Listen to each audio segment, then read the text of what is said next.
Começamos o capítulo com uma narração de uma lenda sobre deuses primordiais, deuses que foram gerados no início do caos, no meio da construção do universo de Shumatsu no Valkyrie. No meio da criação que foi se gerado através do caos, teve-se o início, teve-se a origem dos deuses primordiais, qual nós não sabemos quem são. O porém é que os seus poderes eram tão fortes que eles se autodestruíram. Essa é uma questão muito interessante de parar para pensar que as suas habilidades e seus poderes foram tanto, mas tanto que eles se autodestruíram. E assim, nós temos a grande informação que Odin, o deus nórdico, o principal deus nórdico, quer ressuscitá-los.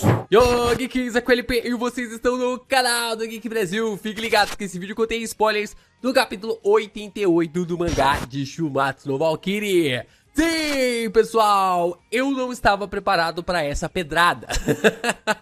Eu não estava preparado para este capítulo e eu acho que dá para dizer que dos últimos 10 capítulos, este foi o melhor. Caraca, o Memura conseguiu, juntamente com os outros artistas, conseguiram plantar uma mansão na minha cabeça depois deste capítulo. E a gente vai falar logo depois de você deixar o seu like, se inscrever aqui no canal, compartilhe esse vídeo com seus amigos. É muito importante você se inscrever aqui no canal do Geek Brasil. E também você pode se tornar membro clicando aqui. Lembrando que os membros que tem a categoria Uma Sombra Geek e um Guardião Geek pode ter acesso a 5 capítulos adiantados da novel Que Haja Luz. Além do mais, os membros Um Guardião Geek já tem a aquisição de 3 volumes da novel com conteúdos extras, perguntas e respostas, todos os detalhes informativos de Que Haja Luz. E se você curte Shumatsu no Valkyrie, você precisa ler Que Haja Luz, porque todas as mitologias que existem em Shumatsu basicamente estão também em Que Haja Luz, uma abordagem e uma temática um pouquinho diferente. Então, clica aqui no link da descrição, na verdade, né? Clica no botão aqui debaixo desse vídeo e se torne membro do canal do Geek Brasil.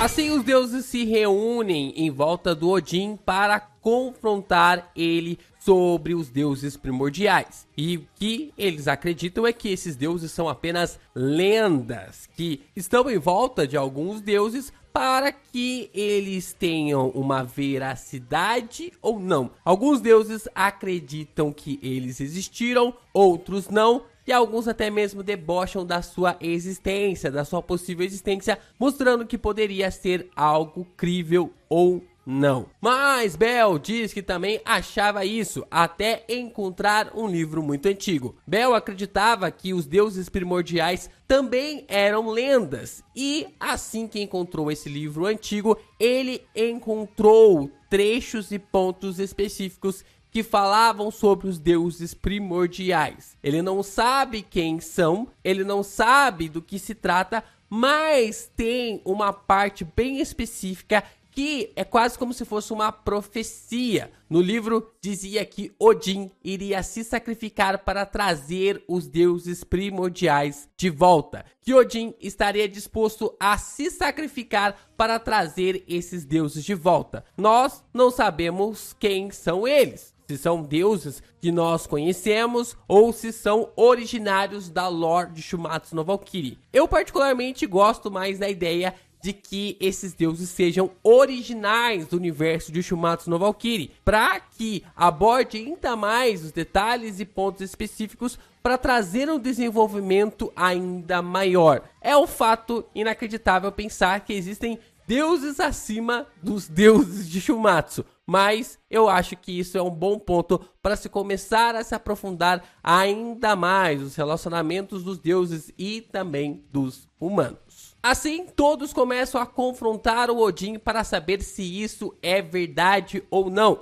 e se ele pretende realmente trazer os deuses originais, os deuses primordiais de volta. Dessa forma, Odin começa a rir, dizendo que não deve nada a eles e parte para atacá-los. É muito legal toda vez que os desenhistas, né, os mangakas ali que trabalham com o Memura, colocam o Odin para mostrar a sua insanidade. Eles conseguem realmente trazer sempre quadros muito bem feitos, muito bem estruturados, que você enxerga a insanidade do próprio Deus. Como ele mesmo fala, eu sou o Senhor da loucura, eu sou o Senhor do ódio. E acaba chamando eles de bando de idiotas. E assim acaba partindo pra cima deles, meio que pedindo pra subirem da sua frente. Porém, o Thor chega para acabar com a patifaria. Ele chega no meio do combate, interferindo no duelo dos três. O Thor acaba dizendo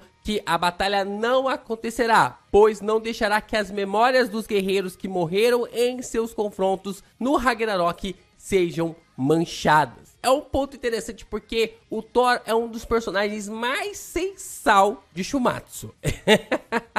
Isso que a gente viu a sua batalha contra o Lubu foi uma luta que foi bem ali condizente com a personalidade dos dois personagens, mas ao mesmo tempo nós tivemos várias outras batalhas acontecendo de uma forma muito interessante, muito melhor do que foi Thor versus Lubu. Então eu acredito que essa introdução do Thor para interromper a batalha dos três foi algo muito interessante para acrescentar ainda mais camadas do personagem. Então, mais uma coisa que Shumatsu tinha deixado a desejar, o Memura estava acrescentando mais pontos sobre o Thor, o que eu achei bem legal. Assim, o Thor diz que eles devem resolver as pendências depois que o Ragnarok acabar. Marca esse ponto aqui porque a gente vai voltar falando sobre ele daqui a pouco. Porque se ele fala para deixar para o Ragnarok acabar, para resolver as pendências depois que o Ragnarok acabar, isso quer dizer que ainda pode ter muita água para rolar depois de todos os confrontos se encerrarem. Depois que todas as batalhas acabarem, talvez a gente tenha até mesmo uma continuação. Mas mesmo assim, mesmo com Thor tentando impedir os ataques de Buda e Bel e também o confronto do Odin contra eles, o Bel decide atacar o Odin e partir pra cima dele. Só que quando o Bel decide atacar Odin, Adamas chega junto de Kintoki para impedir os ataques. É um quadro muito legal, porque o Bel vai pra cima, o Adamas chega de um lado, o Kintoki chega do outro, Thor tá no meio, o Odin tá de um lado, nós temos o Bel do outro e o Buda de frente com o Odin. E é um quadro muito bacana que você fala, caraca, a qualquer momento os caras podem se matar e destruir tudo que está na Arena Valhalla. E eu achei esse detalhe muito interessante. Esse capítulo tá inacreditável. O Adamas então manda o Bel parar de patifaria, que isso já está manchando a escolha do Hades. A escolha que o Hades teve em deixar o personagem vivo, em deixar o Bel vivo para o futuro, para que ele aprendesse a valorizar a vida sozinho. E no meio desse caos, o Odin e o Thor decidem sair, deixar para lá essa confusão para resolver essa situação depois que o Ragnarok acabar. Só que quando o Odin tá saindo de cena, ele olha para o Kintoki pistolado. Ele está extremamente irritado com o personagem e com as revelações que teve sobre ele nos últimos capítulos. Assim, o Kintoki questiona o Buda quem ele era, quem o Odin era, e Buda lhe explica que era o deus nórdico, o rei dos deuses nórdicos, e diz que ele estava pistola com Sakata porque ele havia contado que seu amigo havia descido ao submundo. O que deixa Kintoki extremamente irritado com o Buda, um dos quadros bem engraçados, mas ao mesmo tempo o Kintoki explica que o submundo é uma fortaleza impenetrável e por isso é melhor deixar a ideia de conhecer o Sigurd pra lá. O Buda fica meio assim receoso, né? Ele ainda tem esperanças de que ainda vai conseguir avançar pra cima do submundo, né? Ali do Tártaro. Só que ao mesmo tempo o Kintoki fala, cara, deixa pra lá, deixa essa ideia pra lá. Pelo amor, a gente vai seguir aqui para outras ideias, outros pontos, até que o Buda decide ir para outro lugar comer doces com o próprio humano, que é, eu acredito que seja o grande amigo dele. Então, antes deles se separarem, cada um ir para um lado, o Bel acaba provocando o Buda, dizendo que foi ele que havia feito aquilo com o Zero, de que era ele que havia implantado o Rajun no personagem. Isso acaba deixando o Buda um pouquinho consternado, mas o deus acaba lhe dando um safanão na cabeça, dizendo que isso era suficiente para lhe punir, dando risada e também dizendo que isso era algo que Zero provavelmente iria querer. Ele dá um safanão ali na cabeça e fala que o Zerofuko estaria realmente muito feliz com essa atitude. E a gente até observa ali uma imagem do Zero muito feliz com as atitudes do Buda de não querer derrotar ou até mesmo causar a morte do Bell. Assim, o Bell se lamenta do Buda não querer lutar contra ele, porque ele seria um dos poucos que conseguiria lhe matar. Essa é uma revelação interessante, hein? Porque se o Bell falou que o Buda seria um dos poucos a conseguir lhe matar, mesmo com a apelação juntamente do cajado que está com ele agora, que ele recebeu do Hades, ele bate ali no peito dizendo que o Buda conseguiria lhe matar, o que mostra que o duelo do Buda contra o Odin seria estratosférico, poderia acabar com a Arena Valhalla totalmente se o Thor não tivesse aparecido em ter impedido o confronto entre eles. E é claro, somando as habilidades do Bell, aí tudo iria para o zaralho mesmo se o Odin não revelasse aquilo que eles queriam saber. Então foi algo interessante o Thor ter impedido a batalha deles, dando mais desenvolvimento para o Thor, de que ele tá prestando atenção em cada um dos oponentes que entraram na Batalha de Valhalla, quanto também de impedir com que as lutas acabassem, de impedir com que tudo que está acontecendo agora fosse para o zaralho. Caraca, o Memura está preparando o caminho para uma continuação do Ragnarok. Que começo de capítulo foi esse, né? Que pedrada foi essa que eles desenharam, que eles desenvolveram uma relação inacreditável. Odin, Thor, Kintoki, Buda, Adamas, caraca, teve o Bell, todos esses personagens reunidos ali e num confronto ali, numa tensão inacreditável, cara. E tudo isso para gerar um conceito sobre os deuses primordiais. Quem são esses seres? Será que são deuses que a gente já conhece? Será que são deuses originais da história de Shumatsu no Valkyrie? Eu fico me perguntando, eu fico pensando se seria ali a capacidade dos vencedores do Ragnarok lutar contra esses deuses primordiais. Ou será que seria outra coisa? Será que seria ali um outro detalhe, um outro ponto que o Memura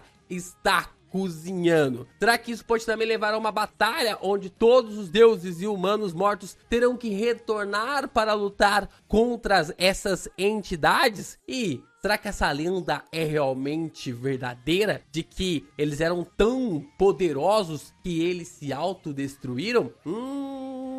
Não sei, eu não sei, mas eu curti o que foi apresentado no conceito para aprimorar ainda mais a lore única que vai se desenvolvendo ainda mais de Shumatsu. Vamos para a batalha. Parecia que a gente nem ia para a batalha.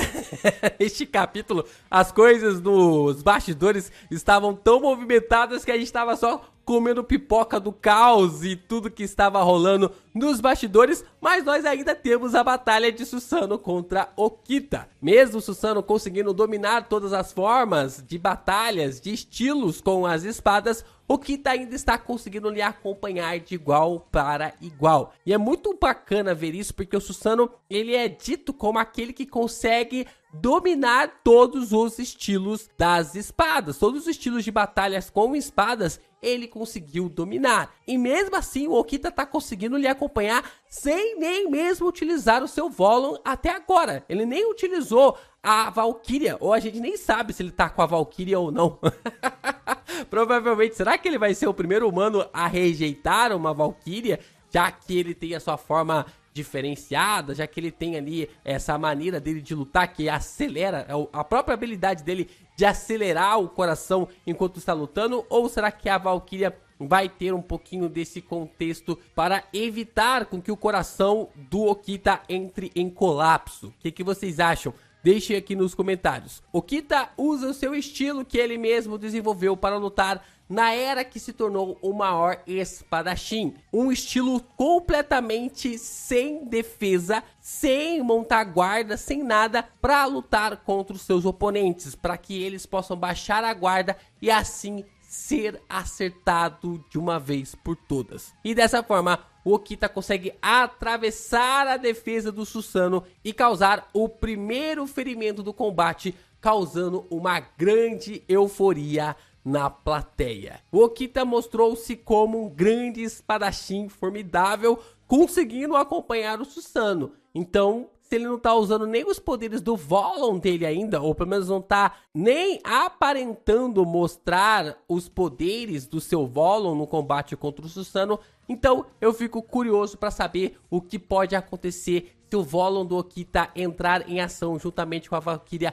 para lutar contra o Susanoo. Será que o Susanoo tem mais alguma carta na manga? Será que o Susanoo ainda tem alguma habilidade que ele possa mostrar? Ou esse desenvolvimento vai ser na base da porrada e também dos golpes de espada? Os próximos capítulos vão mostrar ainda mais como essa batalha tem de tudo para ser uma das melhores ou a melhor batalha de Shumatsu no Valkyrie.